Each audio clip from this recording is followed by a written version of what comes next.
नमस्कार दोस्तों, और आज मैं बात करूंगा धोलेरा सिटी के बारे में। और भारत का ये वो शहर जो पूरी तरीके से नया है और इसे ग्रीनफील्ड स्मार्ट सिटी का दर्जा मिल रहा है। इसके पीछे कारण ये है कि ये नए तरीके से नए सिरे से बसाया जा रहा है और गुजरात गवर्नमेंट जो है वो इसे बसा रही है।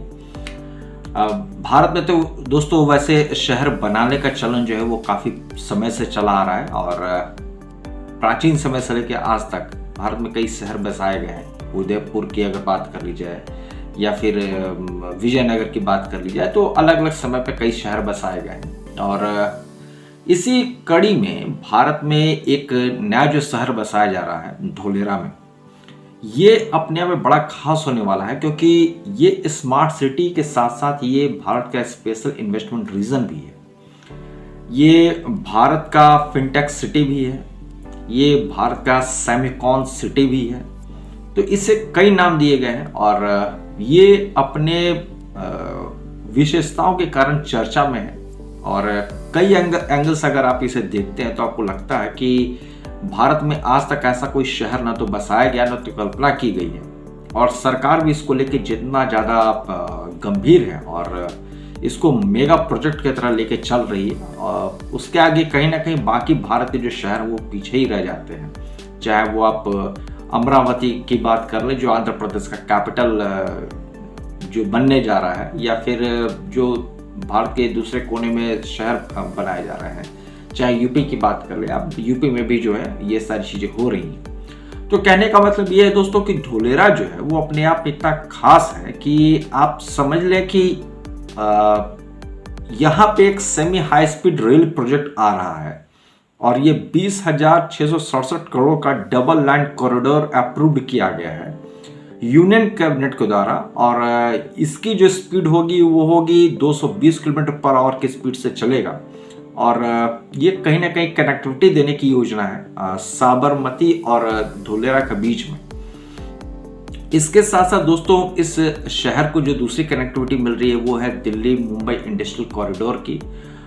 इसके कॉरिडोर जब ये पूरी तरह से कंप्लीट हो जाएगा तो जो मैन्युफैक्चरिंग हब यहाँ पे डेवलप किए जाएंगे इस धोलेरा में, उसमें एविएशन के ऑटो कंपोनेंट्स आ रहे हैं। इसके साथ साथ सेमीकंडक्टर आ रहा है। टाटा ने अभी जो है वो 91,000 करोड़ का यहाँ पे इन्वेस्टमेंट भी किया है। स्पेशल इन्वेस्टमेंट रीजन, जैसा मैं बता रहा था कि स्पेशल इन्वेस्टमेंट रीजन यहाँ पे जो है ये खास इसलिए है क्योंकि ये स्पेशल इन्वेस्टमेंट रीजन में मैन्युफैक्चरिंग के साथ साथ और आईटी के साथ साथ यहाँ पे सोशल इंफ्रास्ट्रक्चर भी डेवलप किया जाएगा। मतलब कि यहाँ पे स्कूल्स, हॉस्पिटल वगैरह, रेजिडेंशियल्स, पूरी एरिया सब कुछ डेवलप किया जाएगा। और इसके साथ साथ भारत का पहला गिफ्ट सिटी और जहाँ पे international financial service centre develop किया जा रहा है। और आप इसका अंदाज़ा आईएफसी, ये अपने आप में कितनी बड़ी बात होती है, आप इसका अंदाज़ा इसी बात से लगा सकते हैं कि जो न्यू डेवलपमेंट बैंक है, ब्रिक्स का न्यू डेवलपमेंट बैंक, उसकी एक ब्रांच भारत में सिर्फ यहीं आ रही है और कहीं नहीं है। तो आप समझ लें कि ये कितना इंपॉर्टेंट और कितना हाईटेक सिटी है। स्मार्ट सिटी में अगर इसकी बात की जाए तो भारत के दूसरे शहरों के कंपैरिजन में ये बहुत आगे है। अब इसका एक छोटा सा एग्जांपल मैं आपके सामने दूं तो ये पूरा का पूरा यहाँ का ट्रैफिक सिस्टम जो है वो ऑटो पायलट मोड पे होगा, पूरी तरीके से ऑटोमेशन पे काम करेगा। एआई का ज़्यादा इस्तेमाल किया जाएगा और पूरा जो शहर होगा वो सीसीटीवी कैमरे के सर्विलांस में होगा, निगरानी में होगा। तो दोस्तों हर मामले में ये दूसरों से काफ़ी आगे है। प्लग एंड प्ले जो इंफ्रास्ट्रक्चर की सुविधा दी जा रही है यहाँ पे इंडस्ट्री को लेके, वो कहीं ना कहीं एक इन्वेस्टमेंट को अट्रैक्ट तो करता ही है और साथ में मैन्युफैक्चरिंग का जो प्रोसेस उसको काफ़ी ईजी बना देता है। दोस्तों प्लग एंड प्ले मतलब आपको कुछ करना नहीं है, बस अपनी मशीन लानी है, मशीन ला के जो है यहाँ पे सेट कर देना और प्रोडक्शन चालू कर देना है। ना तो आपको ज़मीन खरीदने का टेंशन होता है, ना तो आपको वहाँ पे बिल्डिंग बनाने का टेंशन होता है, ना तो आपको लाइन लेने का टेंशन होता है। तो कहने का मतलब कोई टेंशन नहीं है। और इसीलिए यहाँ पे अच्छा एक बात जो और मुझे खास लगती है दोस्तों कि ये जो शहर है ये 920 स्क्वायर किलोमीटर के एरिया में फैला हुआ है। और जैसा कि मैंने आपको बताया कि स्पेशल इन्वेस्टमेंट रीजन यहाँ आ रहा है और टाटा का जो है यहाँ पे सेमीकंडक्टर का जो 91,000 करोड़ का जो प्रोजेक्ट आ रहा है दोस्तों, इस टाटा के साथ कई कंपनियों ने टाई अप किया हुआ है। ASML की बात कर ले, जो अभी नरेंद्र मोदी जी हमारे देश के प्रधानमंत्री गए हुए थे नीदरलैंड, वहाँ की जो कंपनी ASML कंपनी वो भी है, या फिर जापान की कंपनी की बात कर ले, वो भी टाटा के साथ आ रही है। तो इन सब का एक जो है टारगेट वो ये कि इस धोलेरा सिटी को जो है वो सेमीकॉन सिटी में कन्वर्ट कर देना है। तो इस मामले में भी बड़ा खास होने जा रहा है ये। अगर देखा जाए तो एरोस्पेस जिसकी मैंने भी चर्चा की थी, अदानी ग्रुप जो है यहाँ पे रीजनल एयरक्राफ्ट असेंबली का एक लाइन तैयार कर रही है। मतलब जो आप एयरक्राफ्ट देखते हैं उसकी असेंबली लाइन यहाँ पे आएगी, इस वजह से भी ये चर्चा में है। और जैसा कि मैंने आपको बताया कि जब ये बुलेट ट्रेन यहाँ से होके गुजरेगी दोस्तों, तो उसके कारण भी इसको बहुत ज़्यादा एक एज मिलने वाला है इन कंपैरिजन टू भारत के दूसरे शहरों की तुलना में, जो अभी प्रस्तावित है और जिस पे काम बहुत तेजी से चल रहा है। तो एक कनेक्टिविटी इसको इंडस्ट्रियल कॉरिडोर की मिल रही है, दूसरी सेमी हाई स्पीड की मिल रही है और तीसरा जो बुलेट ट्रेन की मिल रही है। तो ऐसी कनेक्टिविटी भारत में किसी दूसरे शहरों को नहीं मिली है, जिसके कारण धोलेरा जो है बड़ा खास बन जाता है। और एक बात मैं आपसे कहना चाहूँगा कि आज धोलेरा को लेकर लोग थोड़ा उतने ज़्यादा अटेंटिव नहीं है, या फिर लोगों में अभी इसको लेकर उतना ज़्यादा क्रेज नहीं जितना ज़्यादा मुंबई दिल्ली को लेके है या फिर बेंगलुरु और हैदराबाद को लेके है। लेकिन दोस्तों एक बात कही जाती है फर्स्ट मूवर एडवांटेज की। अगर आप अभी वहाँ जाते हैं और वहाँ पे वो सारी चीज़ों को जब आप देखते हैं, सुपरवाइज करते हैं, तो आपको समझ में आता है कि आने वाले समय में दिल्ली, मुंबई, हैदराबाद, बेंगलुरु ये काफ़ी पीछे रह जाएंगे।